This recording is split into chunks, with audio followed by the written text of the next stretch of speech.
हमारी संस्कृति, हमारे संस्कार सदा रहें हमारे साथ। सब्सक्राइब करें तिलक। महाराज बलि की उपेक्षा के पश्चात मैंने अपना हाथ असुर जाति के सिर पर से खींच लिया है। विष्णु पदों पर आश्रित रहने वाली असुर जाति से अब मेरा कोई नाता नहीं है। न मैं उनका गुरु हूं और न ही कोई असुर राज तब से मेरा शिष्य है।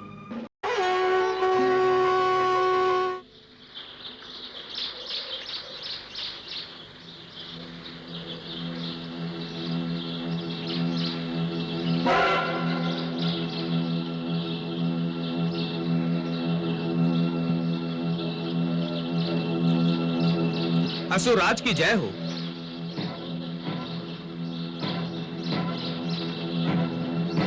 गुरु शुक्राचार्य आश्रम में ही हैं।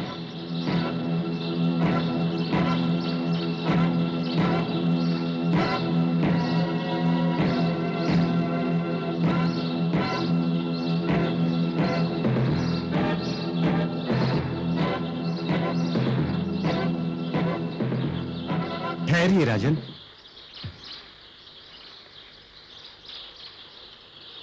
हे ब्राह्मण पुत्र, जाओ गुरुदेव शुक्राचार्य को संदेश दो कि असुराज वज्रांग उनके दर्शन करना चाहते हैं। क्षमा करें राजन, भगवान शुक्राचार्य ने असुरों से संबंध विच्छेद कर लिए हैं। हमें आज्ञा है कि गुरुदेव किसी असुर से नहीं मिलेंगे। हे भृगुवंशी ब्रह्मचारी, मैं साधारण असुर नहीं हूं। मेरा नाम वज्रांग है और वज्रांग जो सोचता है वो कर दिखाता है। तुम मुझे मेरे गुरु के दर्शनों से नहीं रोक सकते।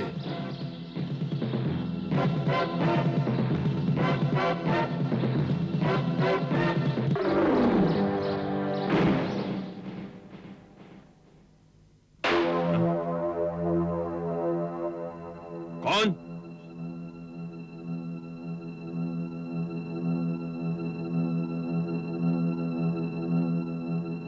गुरुदेव, वज्रांग आपकी शरण में है। असुर जाति को अपनी छत्र छाया मिले। आप ही हमारे पालक और मार्गदर्शक हैं गुरुदेव। नहीं नहीं नहीं नहीं नहीं नहीं। महाराज बलि की उपेक्षा के पश्चात मैंने अपना हाथ असुर जाति के सिर पर से खींच लिया है। विष्णु पदों पर आश्रित रहने वाली असुर जाति से अब मेरा कोई नाता नहीं है। न मैं उनका गुरु हूं और न ही कोई असुर राज तब से मेरा शिष्य है। एक पूर्वज की भूल से संपूर्ण असुर जाति को आप दंडित मत कीजिए गुरुदेव। मैं आपके चरणों को स्पर्श करके यह प्रतिज्ञा लेता हूं। नहीं वज्रांग, प्रतिज्ञा तो बलि ने भी ली थी और वो जानता था कि स्वयं विष्णु याचक बनकर उसके सामने आया है और वो छल कपट भी करेगा।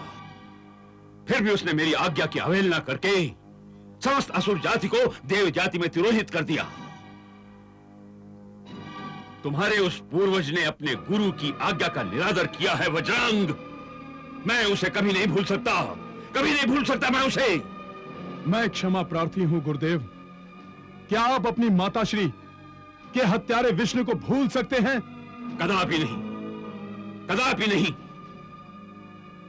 जब तक इस सृष्टि का अस्तित्व है, जब तक विष्णु और शुक्राचार्य हैं, जब तक मुझ में तपोबल अर्जित करने की शक्ति है, मैं विष्णु को यूं ही ललकारता रहूंगा। मैं उसे कभी सुख से नहीं बैठने दूंगा, कभी नहीं। विष्णु देवताओं के देव हैं और हम देवताओं के शत्रु। यदि मैं देवताओं के माध्यम से विष्णु को कष्ट पहुंचाता हूं, तो आपको तो मुझे आशीर्वाद देना चाहिए। गुरुश्रेष्ठ, आपने सदा हम असुरों को आशीर्वाद दिया है।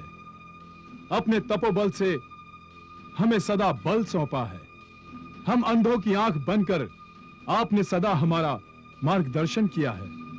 हमें आपके बगैर कुछ भी दिखाई नहीं देता। हमारी भूल को क्षमा कीजिए। हमें पुनः अपनी शरण में ले लीजिए गुरुदेव। वज्रांग, क्षमा मांगने के अधिकार से तुम्हें कोई वंचित नहीं कर सकता, परंतु जिस भूल की क्षमा तुम मांग रहे हो वो तो तुमने की ही नहीं। मैं अपने लिए नहीं, अपनी संपूर्ण असुर जाति के कल्याण के लिए आपकी सेवा में उपस्थित हुआ हूं। आप मेरे कुल का, आप मेरी जाति का उद्धार कीजिए गुरुदेव। मुझे अवसर प्रदान कीजिए, मैं असुरों की खोई हुई गरिमा को वापस ला सकूं, फिर से त्रिलोक में अधिपत्य बना सकूं और 10 दिशाओं में आपका जय घोष कर सकूं। मैं प्रतिज्ञा करता हूं कि मैं आपके वचनों का पालन करूंगा। दैत्यराज, जो स्व से परे है, उसका हर कार्य सराहनीय और आदरणीय है। यदि तुम फिर से असुर कुल और असुर जाति की खोई हुई शक्ति और भूले हुए नाम को शक्तिशाली और गौरवपूर्ण बना सकते हो, यदि तुम देवताओं को त्रसित और पराजित करके उन्हें स्वर्गलोक से घसीटकर बाहर निकालकर फेंक सकते हो, तो यह भार्गव तुम्हारा गुरुपद स्वीकार करता है। बधाई हो महारानी, बधाई हो, पुत्र हुआ है।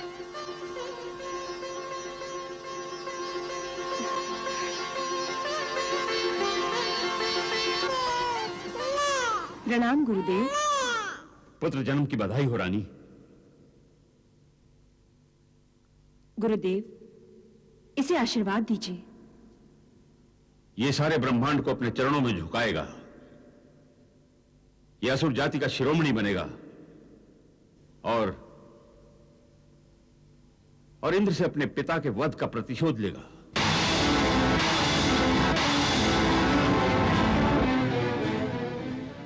ये आप क्या कह रहे हैं गुरुदेव? क्या इसके पिता हाँ रानी, वज्रांग को युद्ध में इंद्र ने मार डाला।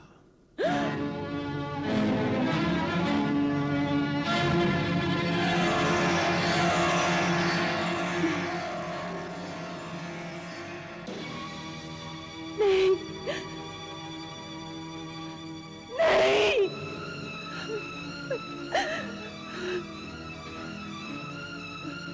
गुरुदेव, ये नहीं हो सकता, ये सच नहीं हो सकता, ये झूठ है गुरुदेव, ये झूठ है। महाराज के शरीर के तो प्रत्येक अंग वज्र के समान थे। उनको तो वरदान था कि उनके कोई प्राण नहीं ले सकता। फिर ये कैसे हुआ? ये नहीं हो सकता गुरुदेव, ये नहीं हो सकता। कोई उनको नहीं मार सकता,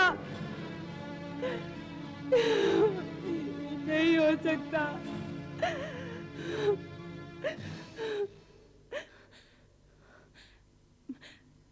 मैं उनके बिना जीवित रहकर क्या करूंगी? मैं उनके बिना जीवित नहीं रह सकती। मैं उनकी जलती चिता में उनके साथ बैठूंगी। मैं मर जाना चाहती हूँ गुरुदेव, मैं मर जाना चाहती हूँ। मैं जीना नहीं चाहती गुरुदेव, मैं जीना नहीं चाहती, मैं मर जाना चाहती हूँ, मैं मर जाना चाहती हूँ। महारानी, ये तुम क्या कह रही हो? एक पत्नी का धर्म निभाने जा रही हूँ।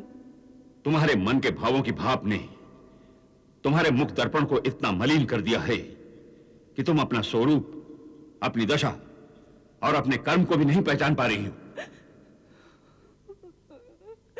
अब तुम एक पत्नी नहीं हो, तुम एक मां हो। मां, और मां का धर्म अपने बच्चे का पालन पोषण करना होता है।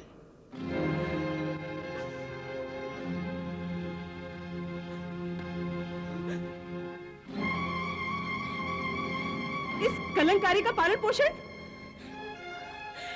इस अमंगलकारी का, जिसने जन्म लेते ही मेरी मां के सिंदूर को चाट लिया, जन्म लेते ही अपने पिता को खा गया। कभी नहीं, मैं इसे जीवित नहीं रखूंगी, मैं इसे मार डालूंगी, मैं इसे मार डालूंगी। नहीं रानी, ये बच्चा राज्य की संपत्ति है। इससे असुर राज का राज्य चलेगा, कुल चलेगा, असुर परंपरा चलेगी। जीवन अपने जीने के लिए नहीं मिलता महारानी। उसका जीवन व्यर्थ है जिसके जीने से उसके कुल की उन्नति ना हो। यदि तुम अपने कुल की वृद्धि करने वाले इस कोमलांगी पुत्र से घृणा करोगी तो तुम्हारा जीवन भी व्यर्थ हो जाएगा। अब तक की हुई तुम्हारी सारी साधना मिट्टी में मिल जाएगी। अतः अपने बचे हुए अस्तित्व को अपने द्वारा दिए गए इसी अस्तित्व की रक्षा के लिए लगा दो। महारानी, पुत्र पिता का ही रूप होता है। यूं समझो कि बजरंग इस बच्चे के रूप में जीवित है।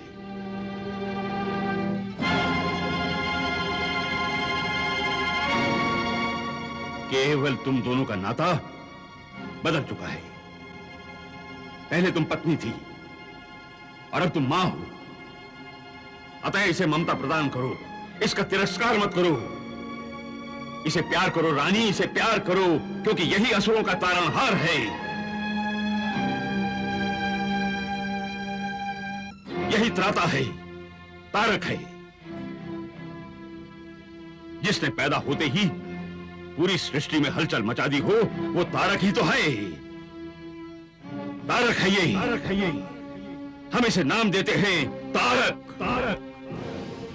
रानी, ये शुक्राचार्य तुम्हें विश्वास दिलाता है कि मैं इस तारक को इतना बलशाली,